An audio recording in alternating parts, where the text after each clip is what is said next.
Hi! So, it's a bit of a weird one because I've been super busy working on something that's really cool and it's happening right this minute. So it's the Festival of Guitar, it's all this weekend and you've got famous guitarists coming in and giving lessons. So it's in response to the current virus and the current situation. It's as an answer to giving everyone a little bit of joy for free.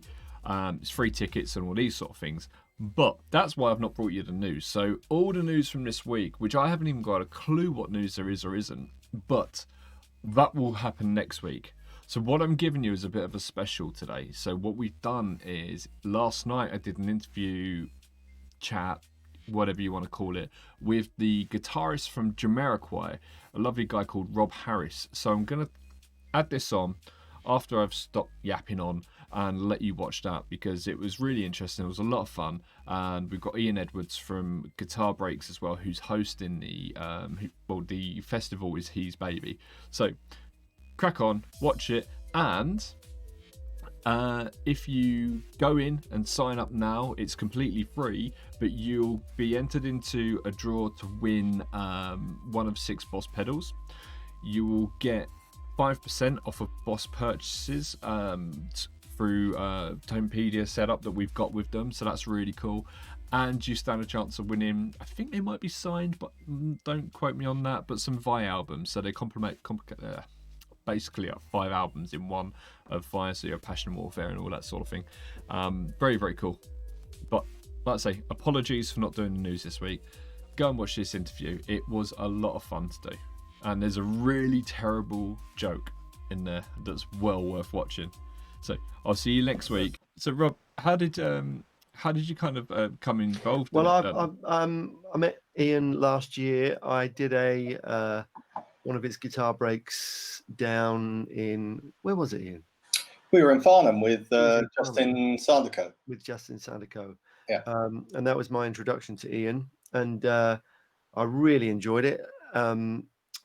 Met a lovely bunch of people there, and it was just fun. And he, I then during the lockdown period, I was asked to do a little sort of half-hour interview type thing on Guitar Breaks, which was also a lot of fun. And then he just got in touch and asked me if I'd like to be involved in the festival this weekend. I watched that. You watched that? You watched the interview? Yeah, you did one with Jan as well, didn't you? I mean, actually, it was a fantastic series. I think, if I'm completely honest, I caught everybody at a pretty good time. Everybody had a little bit of time on their hands and happy to sit and chat, So, yeah, we had Josh Smith and Rob. Who else did we have? Ariel came in. Pete Honore came in. Dan Steinhardt came in. Sam Bell. I mean, it was... Oh, Matt Schofield came in from Florida. Oh, yeah. I mean, it was fantastic. I mean, just to plug those, if anybody wants to go and watch those again, they're actually on the Guitar Breaks Facebook page. So if you want to go and check those interviews out, they're on there. And I won't go into too much detail, but at the end of those interviews, we had a quick fire round of 10 questions. And one of the questions I ask is, have you milked anything? Now, I'm not going to tell you what the answer is, but Rob's answer to that question is the best one. So if you want to know what the answer is, go find that interview. Go find that interview. I had to do the whole thing. Go to the end. I had to do that again yesterday. It's not a pleasant thing. Yeah. Well, there you go. If you want to know what Rob's talking about, go find the interview. I really thought you meant answer the question again. I was like, that's a real coincidence. Yeah, it was that bad. We had to re-record. It saved me a fortune at the vets, though. That's the thing. Anyway, that's all the information you need. We've got 3 dogs, and it's saving me money. So it's good. So, yeah. It's a skill. It's a skill. Yeah. I should say. Yeah. I don't know what it is, but the thing with live streams, and we do a lot of live streams, and people don't watch the whole thing. They'll start watching a bit at the beginning. If you're watching, though, you must watch the whole thing today, okay?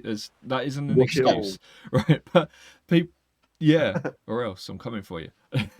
So people don't watch the whole thing. They'll drop out and then they'll drop back in later and they miss things. So it's good to do what you do and keep it on there. I'll go back Yeah, over and watch and them. you know, like I say, I mean, if Yeah. you skip through to the end and see the top 10 most important questions in the Milks. world, like, you know, burger or pasta, you know, you go and watch, you'll find out what the answer is. So, Burger or pasta? Who's going to say I- pasta? well, Come me. on. I'm vegan, so I'll say pasta. That's my answer. Sorry, man. Right. Yeah. Okay, so Lee, I'll tell you what. I'll ask you What? one of the questions. Okay. Go on then. Jeff Beck or Billy Gibbons? Jeff Beck, easily, easy. When you've got that technique where you're doing the swell as well as the vibrato as well as the trem arm, and you're doing that beautiful. That's a terrible interpretation of it, but that you know, man, he was doing stuff that Satriani would do, like 10, 15 years later, before it was cool, man. Jeff Beck is so underrated. He's so underrated. underrated. I think he's quite well known. He's incredible. I sat in a studio once, so I was making a record once, and this is I'll tell this really quickly. And I was sat in the studio, and the two guys I was working with, two engineers, they said, "Oh, watch this," and they got YouTube up, and they were showing. It was Jeff Beck had been on Jules later with Jules, and we watched this amazing piece. I can't remember what it was called, but he had a quartet with him, and it finished, and I'm just, spellbound by it. And they both turned around and went, "What do you think to that? What a load of rubbish." And I went, "What? That was amazing." So some people either get it or completely don't get it. Yeah. I thought it was, I mean, he's incredible, absolutely incredible. But some people just don't. I mean, neither of these guys were guitar players, so they just didn't understand it. Mm. But to see what he was doing and hear it was just, he's always great. Well, one of my favourite live performances of his is from years ago. There was a series of things, charity events called the Secret Policeman's Ball, from a long, like this is old school stuff, and you know, and it was all comedy. It was mostly comedy, and you had like John Cleese on there, and you know, all the anyway, I can't remember. And they had a musical interlude, and it was as John Cleese introduced them, he went, "Ladies and gentlemen, Jeff Beck and Eric Clapton." And they came on and they did because we've thingy as lovers. Because we ended as lovers, Yeah. And it's just an amazing version. It's just a really great version. And that was the sort of, in a way, that was one of the things where, you know, you look at two completely differing styles of guitar playing and you go, yeah, these things work together. You know, there was just it was a real good thing. So if you haven't seen that one, it's worth going and checking out. Yeah. But yeah, Beck. Billy Gibbons is Mentioned amazing. Jules Holland. Too, I used to live just around the Sorry, corner I'm afraid, from him. you know, I struggle with this one. It's a bad question. I should never ask this question. You know. No. Billy Gibbons is amazing. The guitar tones that guy gets are great, but I just really highly rate Beck. Jeff Beck, I just massively rate him. I was very biased to that question. It wasn't like, oh, maybe. Yeah. It was like, yeah, Jeff Beck. Fearless. He's fearless, Jeff Beck. His tone. So we played at the North Sea Jazz Festival, and absolutely absurdly, I had another gig to do, so I had to fly home. So we finished playing, and I had to leave the gig straight after we finished playing. And Jeff Beck was on just after us, but I did get to sort of hang out and sort of walk around and just look at his rig and his, you know, there was nothing there. He's just a couple of amps and one or two pedals. Yeah, he's Blues Juniors, wasn't it? Wasn't he? He had Blues a couple of Juniors Marshalls at this point. Yeah. But he had a pedal that he'd had rehoused because he kept on just stomping on them and just demolishing them all the time. So, but that was it. I think it was a wah and an overdrive, and that was it. You know, I think he's got enough going on in his fingers. Yeah. It doesn't even No. use a pick, does he? It's all Yeah. like fingernails and stuff. It's Yeah. Rob, I've got a question for you. I What picks do you use- use? Jim Dunlop Jazz 3s. These things. Me too. I've had them. I've been using. Oh, you're on them too. I've been Yeah. using them for. Oh, I think I started using them when I watched the Eric Johnson videos, the old Starlicks. I don't know if they were Starlicks. I can't remember what they were, but that sort of turned me on to them then, and I've used them ever since. But I will use, if I'm doing acoustic parts, I will use different picks for acoustic sessions, just thinner ones, and yeah. But I like the immediacy of these things. They're quite thick and nice bit of attack on them. Yeah, I find that they've got this real. It's percussive, but it's not like in your face percussive. Yeah. I like it. Well, oh yeah, the old nice. It's what do they call it? Tone something or other. I can't read what it says. Hang on. Tone sucker. Anyway, it's a walloper. And what's happened? The one thing I can say over the years is that my guitar picks have got bigger and thicker. Bigger and thicker. There you go. Bigger and thicker. I can't say the same about everything, but I can say it about my guitar picks. Okay, Lee, I've got another question for you. William Shatner or Patrick Stewart? Oh man, I'm a big Star Trek fan, so that hurts. So okay, my dad was born in 1942, so I grew up watching the old ones. But also, you know, every Wednesday on BBC Two, watching Next Generation. So yeah, it's difficult. It really is difficult. My birthday's on the same day as Shatner, though. Wow. Wow. Probably go make a decision. You're not allowed to do this. Stewart. You just have to decide it and say it. Yeah. Yeah, I was very decisive on the other question, but this hurts. Yeah, I'll go for Patrick Stewart. I'd rather be with him in a crisis than William Shatner. Rather be with Picard than Kirk, if you know what I mean. And he had a better ship. Okay, all right. I'll take that answer. That's a good answer. It's not the same since. So you know, William Shatner married Stevie Nicks, don't you? You know they got married. Yeah. Did he? Did you not know this? No, I didn't know that. Making this up? No. William Shatner and Stevie Nicks got married, but she insisted on keeping her surname, so now she's called Stevie Shatner Nicks. Sorry. I'm sorry. I hope I've not spoilt your. Well, I'm just still hoping that's a joke. Which is not quite so amusing, but it's the how do you know that Captain Kirk's got 3 ears? Oh, left ear, right ear in the final frontier. Yeah. Very good. Yeah. All right. Very good. They're actually. I've been trying to get my daughter. She's only 3. Trying to get her. No, 4. I'm trying to get her into Star Trek because she's really clever. She knows all the names of the planets and all these sort of things. She has done for ages, and they've just announced that they're going to do a kids Star Trek series with the lady who played Janeway in Star Trek Voyager, and it's just going to be a cartoon. I'm like, yeah, she's in. Great. I never really. I sort of. I do remember the original series being out, but I didn't sort of follow it through. But I think it was. I grew up in the Middle East, so we didn't have regular TV programming over there. So I missed out large chunks of it. And then when I came back, I just didn't sort of carry on with it all. I watched a few of the movies. I do think Shatner was great, though. I liked his albums. I liked the songs that he did. Some of his recordings are quite incredible, aren't they? Oh, they're amazing. Yeah. The talking word ones, and that's fantastic. It really classics. are.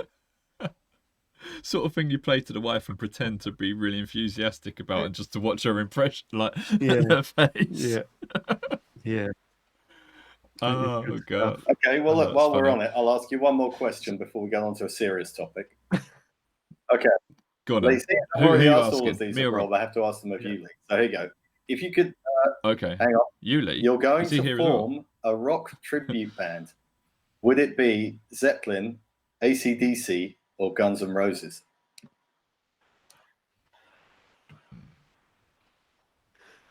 Zeppelin.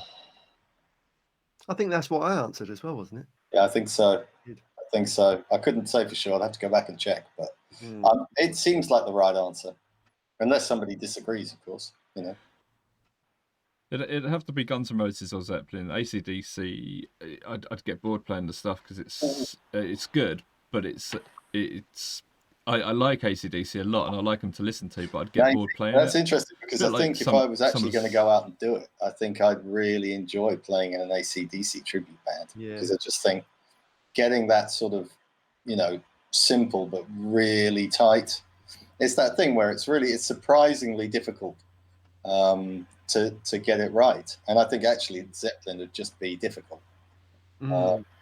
So I'd probably prefer the AC/DC band just because at least I know some of the chords.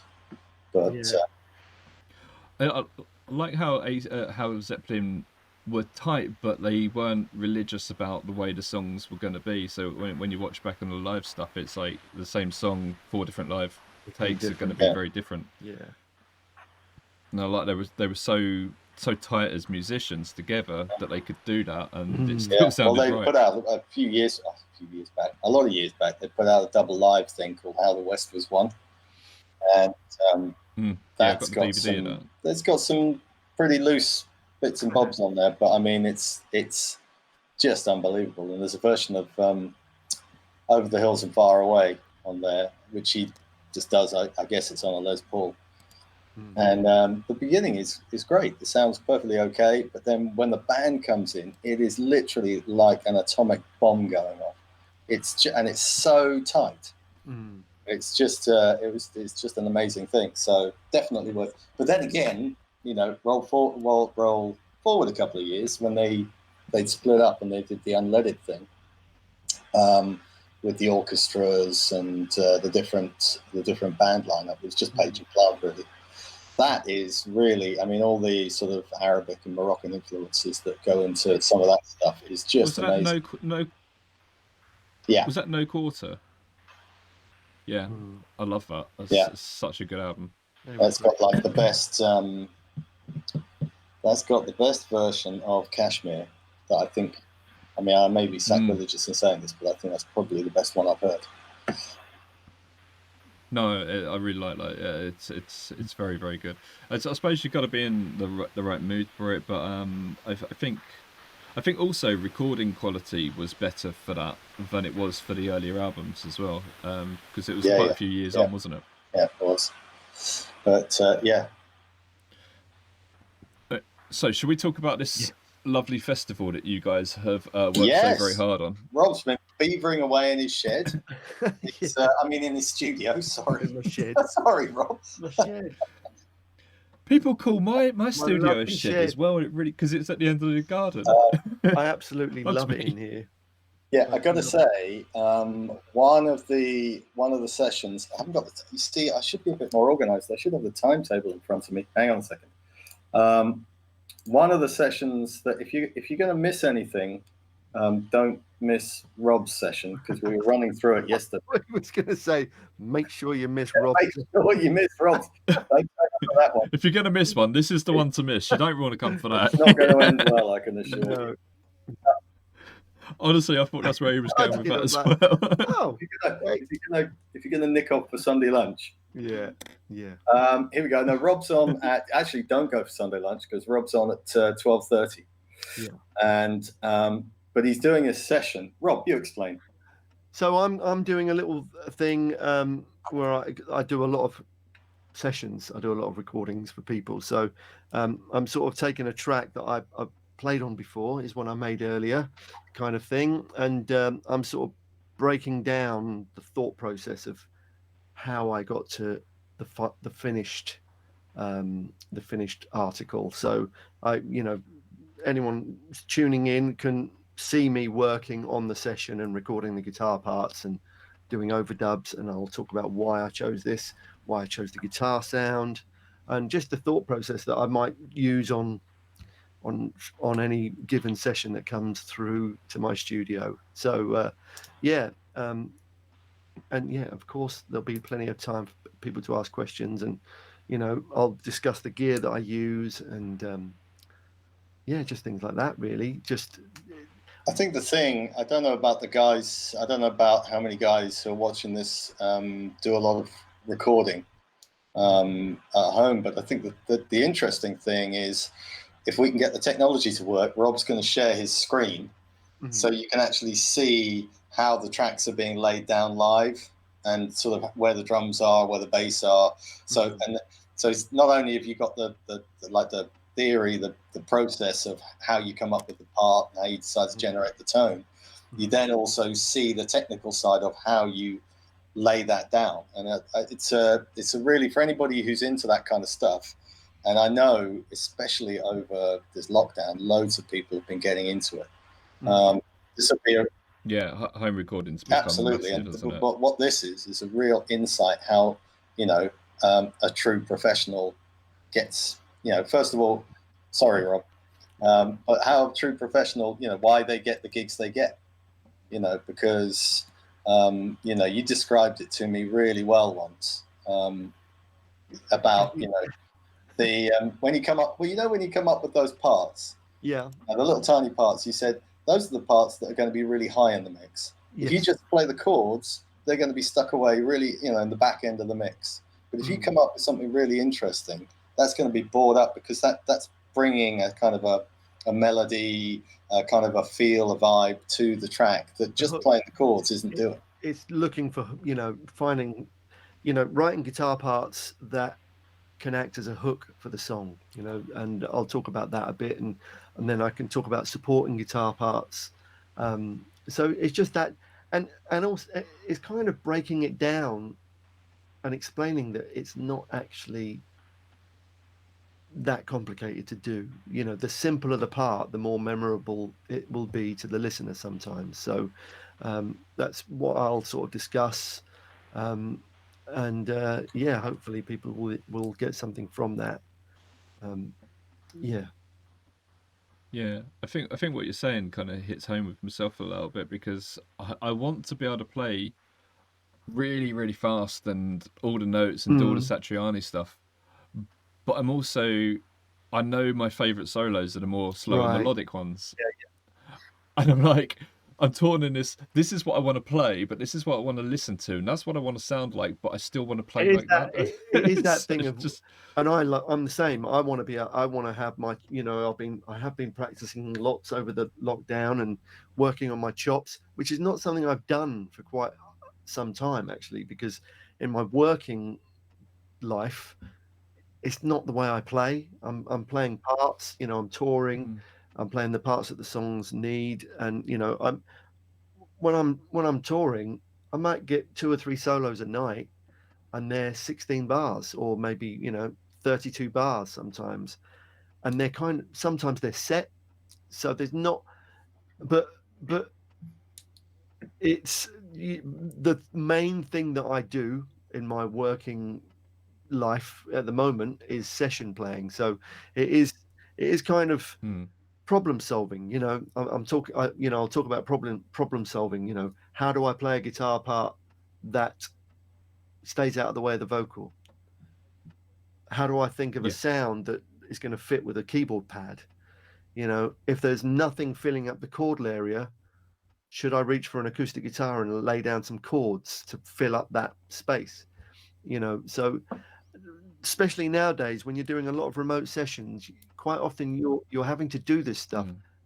You're having to think of it without someone telling you what they want, and it's almost like playing a game of snooker. You got to think of things eight shots ahead. What you can do 8 shots ahead. So it's building a guitar arrangement through a song, and also understanding that unless you're playing that style of music where it's Joe Satriani, or that the guitar isn't always the main focus of the piece of music. It's a supportive thing. It's an arrangement thing. So that's what we'll be discussing on Sunday. Yeah, I think there's one of the things that a lot of guitar players, I think there's an inconvenient truth that in the main, playing guitar is actually part of the rhythm track. And if you need to think about where your position is within the whole, not necessarily. I mean, don't get me wrong, Joe Satriani, Steve Vai, these guys are unbelievable, but the vast majority of guitar players will be playing something slightly different to that.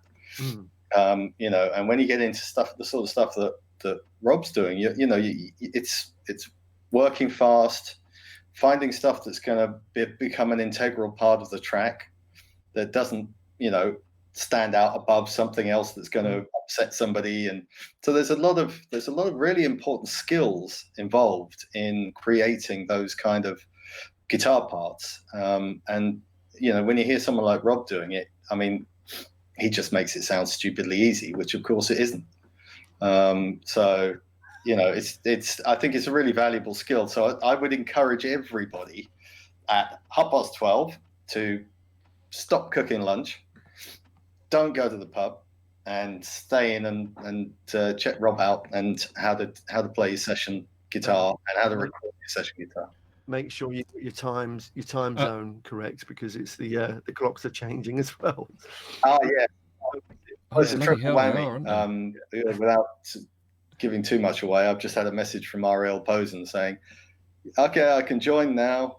And I go, "Hey, you're already live." He goes, "Oh." And anyway, it was my fault. I got the time zones completely wrong. So listen. Anyway, so so we'll hopefully that we won't get anything too badly wrong on the Sunday. Yeah, cool. Before we close up, should we say anyone who buys a ticket, you're going to be getting some extra special stuff that the people who don't buy tickets are. Oh. And when I say buy a ticket, I mean get a ticket, because you don't have to buy them because they're free. You're doing my job for me, Lee. Thank you. I've forgotten about that bit. I was too busy thinking about Rob guitar playing. Okay, so basically the way it works is that the festival the whole weekend is free. So you don't have to pay anything if you don't want to. And I'll explain that last sentence in a minute. But basically, if you get a weekend pass, which you can get by going to www.guitar-breaks.com/festival. And I'm sure that will go up somewhere. Lee, you'll pop that up afterwards or something, I don't know. But go to the Guitar Breaks website anyway, and you'll find it's on there.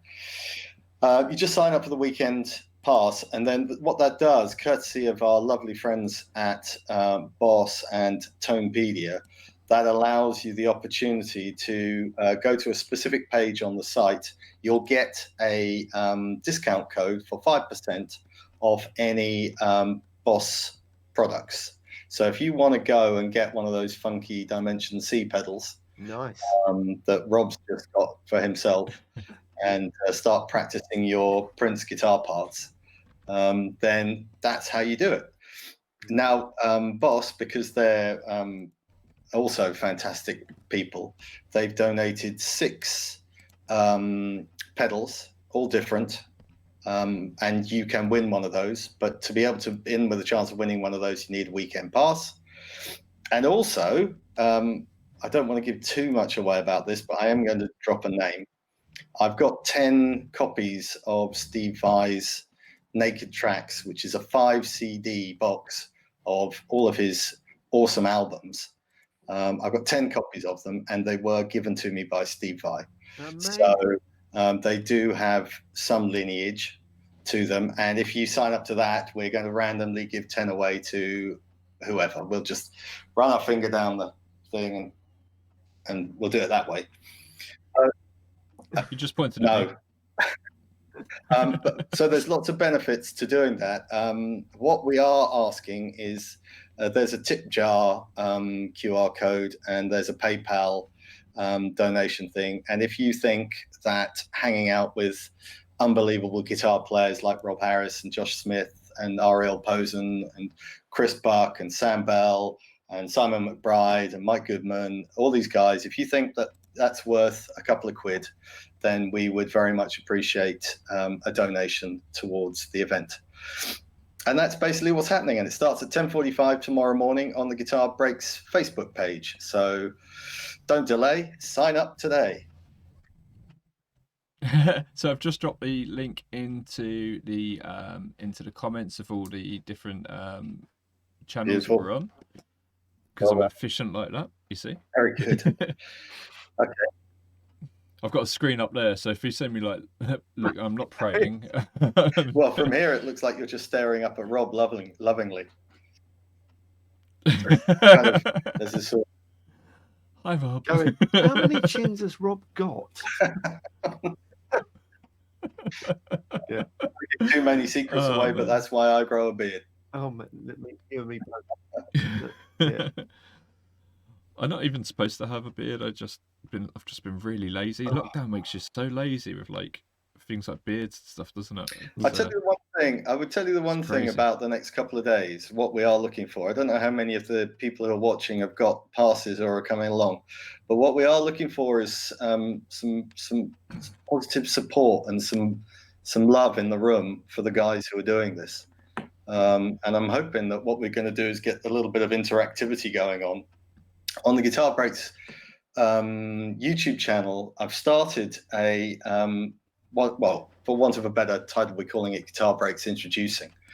And what I'd really like to over the weekend is for people who either are, good guitar players who are making videos, or they know someone who's a good guitar player who's making a video, but someone who's just starting out on their career. If they send us the link, then we'll upload it to the YouTube channel on one of the playlists, and then we'll just talk about it and we'll promote it. So if there's anybody out there who's got a video of themselves playing and they'd like us to promote it on the channel, then please send it over. There's a few caveats, but they're pretty obvious, so I won't bother going into them. Like, it has to be a YouTube video, and it'd be good if you had your name at the start. Yeah. I don't think you can use other people's stuff nowadays as well, because Facebook's clamped down on that as well, and yes, so on and so forth. That's right. But with a playlist, I'm just linking in from other people's channels, so actually double whammy, because I'm then sending people to their channels. So that's lovely. Okay. And as long as you're not monetized on YouTube, I think as long as you're, because we talked about this earlier on with Hold the Line by Toto. As long as you're not monetizing, you should be okay. Yeah, or if you're in New Zealand. Yeah, there you are. There's a big no-go Toto sign when you enter. Not allowed. Although, if they could send the Prime Minister over here, that would be amazing. If she could come and sort us out, that'd be great. I tell you what. If we can send ours like halfway and just leave him halfway, that'd be lovely. I'm sure that's Sorry. Actually, we were going to talk about effects pedals, and you end up talking about politics. It's typical, because I've just seen my wife's joined in watching, and as the moment she does, we start talking about politics. I know she's just rolling her eyes. Anya, hello, Anya. Hi, Anya. Lee's been very nice to us, Anya. He's been very, very warm and pleasant. Makes a nice change. Yeah, once the camera goes off, that's it. It's done. Yeah. Okay. Did you want to talk about pedals, or should we call it a day? Because we've got a long weekend. But it would be remiss of us not to shout up quickly what our favourite almost recent pedal is. So I took delivery of a lovely Dimension C chorus pedal today by Boss, and I'm very, very thankful for it. I haven't plugged it in yet, but it's an effect I use all the time in plug-in form at the moment. But having it on my board is going to be very, very useful for sessions. I'm sort of having a little bit of a chorus resurgence in my sound. I haven't used chorus for a very long time, but I seem to be getting quite a few sessions through that require a bit of that 80s sparkly Strat sound at the moment. Yeah. Rob, do you run a stereo rig? Not live, I don't. But I do print things in stereo when I'm recording. So I will send mono guitar parts and stereo guitar parts. So it's a very lush sound. So and I've actually learned recently how to do using my recording interface, how to record in a way where I can get the mono sound, and have the left and right stereo effects recorded to another track. So it means I can send the client both. Yeah, and it does. I mean, I'm a big fan of those sounds. Those, I know they were out of fashion for quite a while, but those sort of Michael Landau, Michael Thompson, Steve Lukather, one of my favorite, one of my guitar heroes still is a guy called Alan Murphy. He's a session guitarist from the 80s, and he used the Dimension C a lot, apparently.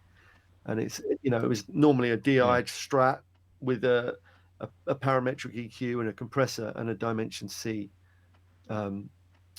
It's just that sound. It's bands like, love them or hate them, but bands like the 1975 are sort of using that sound quite a lot now, and it's just coming back a bit, I think. I do like them. I've got the DC2W, as we were saying earlier, and I found that it's a lovely effect in mono, but when you stick it in stereo, it's a completely different animal.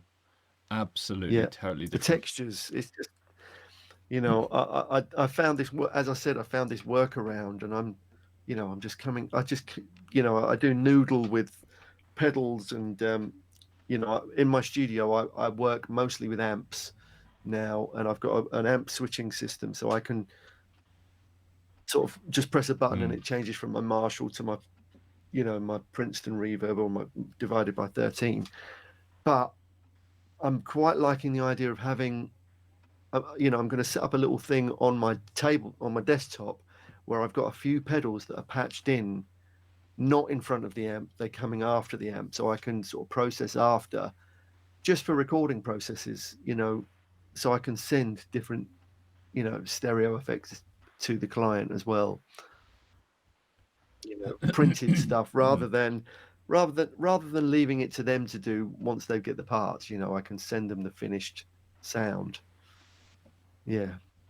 Technology's just coming on in leaps and bounds, and now being able to integrate pedals, almost using them like a plugin, is really useful for me.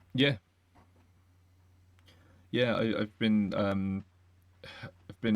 rethinking about how I'm gonna start doing video pedal demos again, and I want to make it so I don't have to mess around too much, because I just want to get the demo done. I've got other guys who make demos for my YouTube channel, so we've got a team of about 4 or 5 of us, and I usually just do the news. But I want to start. I've got so many pedals, I should demo them.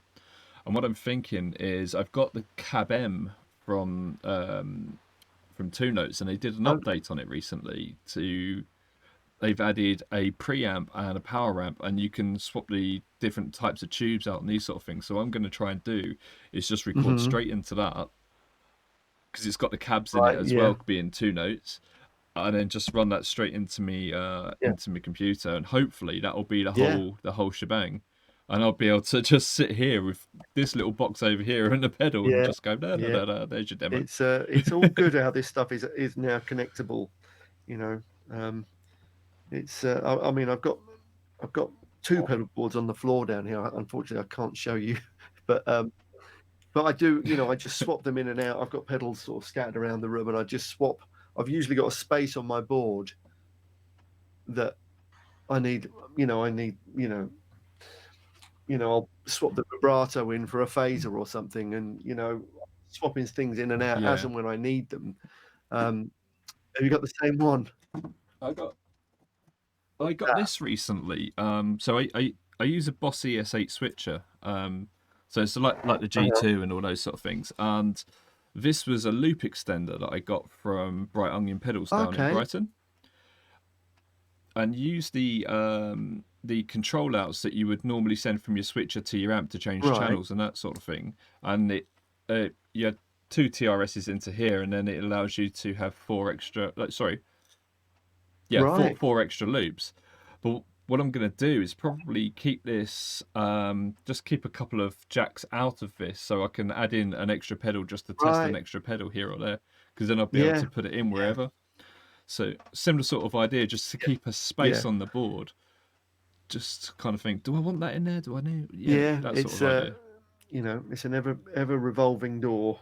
I have a, you know, I have a Yeah. sort of a drive and modulation board, and then my other board is my sort of wet effects. So, you know, I've got like it's actually got, currently it's got the Line 6 HX effects on it for everything that's weird, and then you know, I've got a timeline and a flint on it. But I quite like separating them out, you know, to capture the wet stuff differently, you know, not at the same time, so I can make the choices if I want to later on and blend them. Yeah, that's cool. I think there are some pedals out there that allow you to do the blending as well. I think Dan Yeah. makes one over at the Gig Rig. I think he's got that Yeah. parallel thing he did. Yeah. I had one. It was had the big knob on it. The I think it was the wet box. I had one of those years ago. Yeah. Wetterbox. Yeah. Yeah. Pedals for days. Yeah. Oh man, that's what I do. I want to show you my vintage pedal collection. It's really crap, but I'm proud of it. Lots of stuff. I've got a few little ones. I've got a TS10, which isn't really vintage, but because John Mayer uses one, everyone thinks it's great. I've got a 78, no, sorry, an 87 Rat, which isn't really vintage, but it's got the cool chip in it and stuff. I've got, that's an original SD1. Nice. Oh yeah, I've got, because I use the Overdrive, the OD3. Right. Yeah. What's have I got down here? Oh, I've got a Governor as well. These are great pedals. They really are fantastic. Nice. Yeah. Proper English on that one. Yeah. Have you got any Nobles ODR ones? I tell you what, I did have. I had a Nobles Fuzz, and my mate found it in a skip. Yeah. So my mate Phil, he runs a company called Pedal Patch. So they make these ones actually. So these are like really low profile. I've just set me mention them off. Did you? I almost picked up my guitar and started playing really bad. But yeah, he makes these pedals that these patch cables, really really good patch cables. But he just found it in a tip, and he was like, yeah, and it kind of did the rounds of us all. We were all the pedal builders and the groups and everyone. We kind of all just had it for a little while. So Stu over at TateFX had it for a bit, and then he gave it to me, and so on and so forth. It wasn't as good as we hoped it would be, considering it was going to be Nobles, but their little tube screamer is pretty good. Well, I've got an ODR one, and it's I remember seeing it on the internet ages ago. There's a producer called John Shanks, guitar player producer, who's amazing. I remember spotting it on. It was a picture. It was just a tiny little thing on his board, and I was like, "What's that? He's good. I wonder what that is." And then I sort of immediately went and bought one on eBay, and it was just before everyone started to catch on. It was, and then I sort of realised that John Shanks had got the idea to get it from, or maybe even got it from, a guy called Tom Bukovac, who's just, I don't know if you've ever heard that guy. He is just out there. He's amazing. He's an amazing guitar player. And that was a pedal that he had been using for years. So I got it just at the right time before I think the prices started to go up, and for the old original one. So it's my favorite overdrive. I haven't been without it since. I've only got the one though. I heard the mini version of it is like the old one. I heard it's similar. Yeah, so they do them both now. I think they're Dutch. I think the company is Dutch. I'm not 100% sure about it, but did you see? Just this week, Wampler, or was it last week? Wampler have brought out a new pedal, which is Okay. based on that. Right. Okay.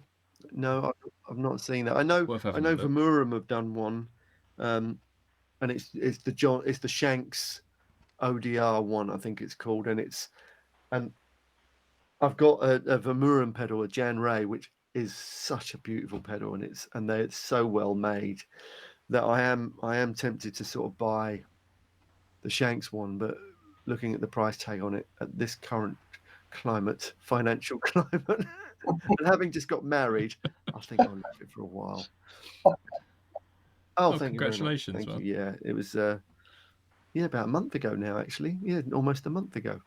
Yeah. Was it a small affair? Small. It was just we had a bigger wedding planned, and we had to cancel it, obviously, at quite great expense, and we decided to just elope. So my wife and I went off to Devon, and just the two of us. It was lovely. Yeah, it was really nice. Oh, that's good. Did you invite a priest? We had registrar. Oh, yeah. It was great. Really nice week away. Yeah. Oh, that's good, man. Oh, congratulations Looking to at you the and your lovely sea wife. and drinking quite a bit of champagne. And not buying pedals. Not talking about pedals. not even thinking about pedals. Not even thinking about pedals. Yeah, Nice. I must have thought about something. Yeah. Cool. Right. All right, boys. So, look, I'm really looking forward to this weekend. Hopefully, Ian, if by Monday I'm not a better guitarist, what happens then? Well, if you'd paid, I'd give you your money back. But I can't do that. So all I can recommend is that when you sit down in front of your computer for the next couple of days, bring your guitar, bring a pad of paper, old school pad of paper and a pen or a pencil, and just take on board some of the technical stuff that's happening, but also take on board some of the thought processes and the philosophy that's going on, because I think a lot of that gets left behind when people spend a lot of time just trying to get the scale right and how many of those notes. Actually, there's an awful lot of approach and a lot of thought behind what a lot of these guys do. And I think if you can spend the time just focusing in on some of the advice that you get, which is sort of not necessarily fingers on the fretboard, but it's about how you're going to approach this thing. I think there's going to be a huge amount of information there for a lot of people. I think you'll come out of it. You'll definitely come out of it with the potential to be a better guitar player. I think that's probably what I'd say. And but then, of course, what's actually happens? Well, as you may know, I used to work in music schools in the UK for sort of 15, 20 years or something. I worked at ACM in Guildford and ICMP up in London, and I always used to get a lot of people who'd been on a course maybe for a year, maybe 2 years or whatever. At the end of the course, they'd go, "Oh, well, I've just been swamped with all this information and none of it's gone in and it's all been a bit of a waste of time and blah, blah, blah, blah." And you go, "Okay, fine. All right. Well, I'll see you in a few years." Anyway, a few years later, you bump into them or you meet them at a session or they're playing in a band or whatever. And they go, "Oh, my God, it's taken me this long to take half of that information and make it part of my playing." So I guess the point I'm trying to make is that 2 days, it might take 6 months for you to take all the information and all the knowledge and all the experience. I mean, oh my God, how many years of experience is going to be available? No one wants you to have that up. No. I've got years of inexperience. That's what it is. Years of experience. So that's the sort of thing. I mean, I'm hopeful that we're going to have some fun, and I'm pretty sure the whole thing's going to be live. So things may not go according to plan, and I think you should watch just for that. But yeah, I think it'll be good. So come along. Cool. Right. Thanks everyone for joining us, and we'll see you this weekend. Bye. Bye.